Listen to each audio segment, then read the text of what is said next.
Tôi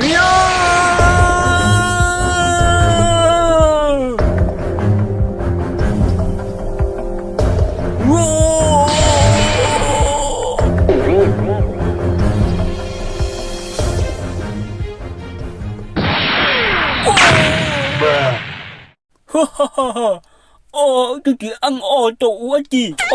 Bò, trâu chủ bơ cha nó, hắn bự đi chả.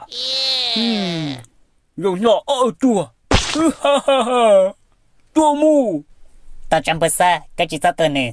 Chỉ mà nửa trăm mù, vì nước tứ tao xí ca lại. Cú xa hai tia, nửa chỉ mà bằng sự, ô tao đi chả được bên gì lại. Giờ lên nhiều, cú yếu mua lúc xí hợp cho có ý rong gì. Rồi nó cú yếu cho ca mù, giờ hai tia chúng mới lười rau thia, thế cú yếu chỉ xí trong ly rau nó lại. Ý lên ta, cái chỉ một cái đây li đấy tàu, chỉ sao bố cả cú tao bỏ cái lưng trên môn thì can gì lại. Bây đùa, yếu cho nhiều mù chỉ tàu, yếu chúng mới chua chua chứ. Bà xa, thế ôn nâng nha, ý lần dân bây giờ khảo ôi ở kê.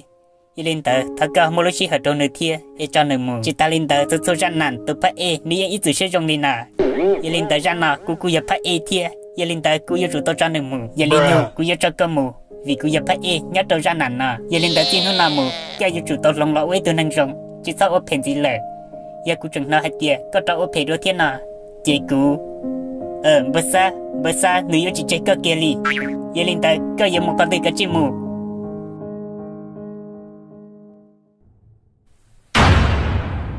Bỏ sáng giờ ít tuổi giờ linh nhung Charlie Chaplin nhớ cho số còn tu, cú yêu sử dụng gì nó chỉ tao kia li, cú yêu chỉ dùng sử kia li.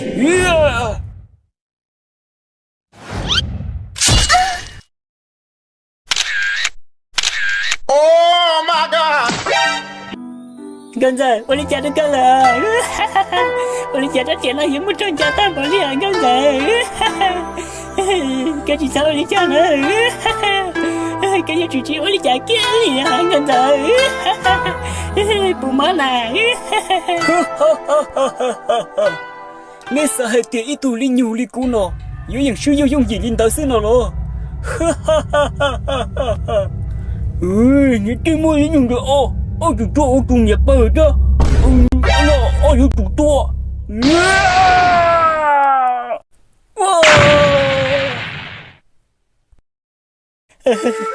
Gần giờ, bù má. Cái gì sao đi chả nữa. Gần giờ, bù má cái này. Chị sao đi chả nữa. Anh chưa, cô chị đi chả. Cô đi xe hay có tiền à. Cô ta là lúc đó cái ý sao nhá trở ra nạn à. Ê tiền à. Cô ta xe hết tiền. Cô chỉ mong bằng. Cô như lo nhà ý tên nâng răng cao hành đi. Em nanti pala nanti teli satan ku, mau nanti pania. Iya Linda, cakap lah itu nanti nengkau liku lah. Kau kisah tu siapa? Tentang kau lah iya dia, ajar lah dia. Ikan malinu, semulanya anda kerja, cerita Linda lah sah. Malaysia ni dua, nyat tahu lu jangan je. Masa Linda, saya dia, kita kisah cerita Linda lah. Sao nào nó bây giờ chỗ là tao là lo con giờ cô lấy chơi có rừng tua là thế nào là có ý sao này để tao vào lên tới mà lấy lấy cô vừa lấy trả là to con giờ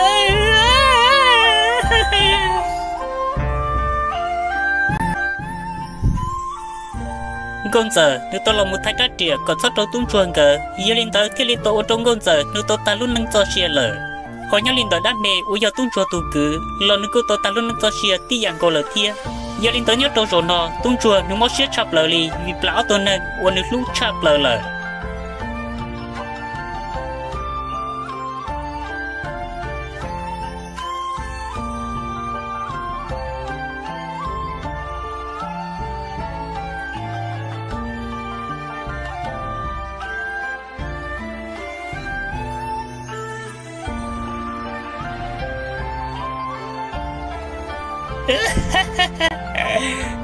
Kinh rồi.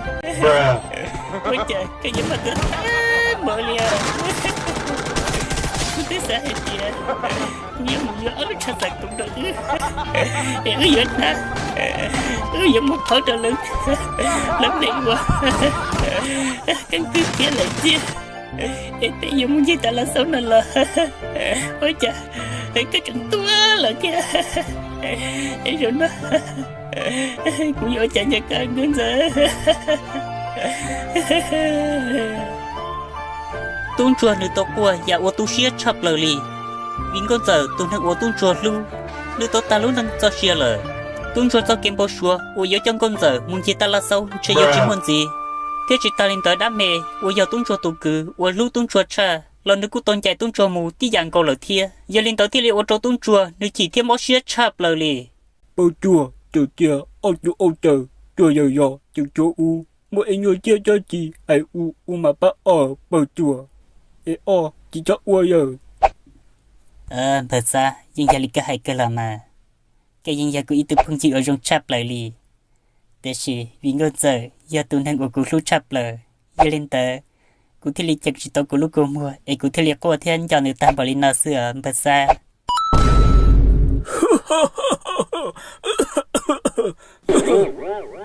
mẹ tu chùa yêu hai tiền có nhìn cho có tụng nên con giờ bỏ lên tới để tiền nó yêu cô bảo lý ba cơ từ sĩ ôn đây thầu cô yêu ba cơ có yêu chủ động mỗi giờ không lo bảo trợ giờ gì cái hai tiền lo giờ lên tới giờ không có cơ sở tồn tại đi hơi giờ đã chỉ tiền chỉ khi cho cụ xe cụ mua bộ tàu trâu cờ mẹ tu chùa giờ không có cô sát tồn tại chết rồi giờ có tụng bơ xa lúc bảo hộ có tụng bơ xa đi chúa tồn tại đó chết rồi giờ có lúc bảo hộ cũng chơi rõ chơi em nữ chỉ li kia tôi mà nên chúng không là sư ấy giờ lên đó nên yêu chúng mua cho cú trò cú mà li kia lúc chơi gì hay tiền yêu ba li chả có tụi mình con giờ thì li tới đã cả lần muốn trò coi nhau giờ lên tới giờ gì chỉ cứ mà li hai sen bớt xa bớt cảm bớt trâu cờ bớt xa giờ lên tới con nó cho luôn nó ta lời cái hạt xa li chả sư cái bộ dịch cả ba cụ thia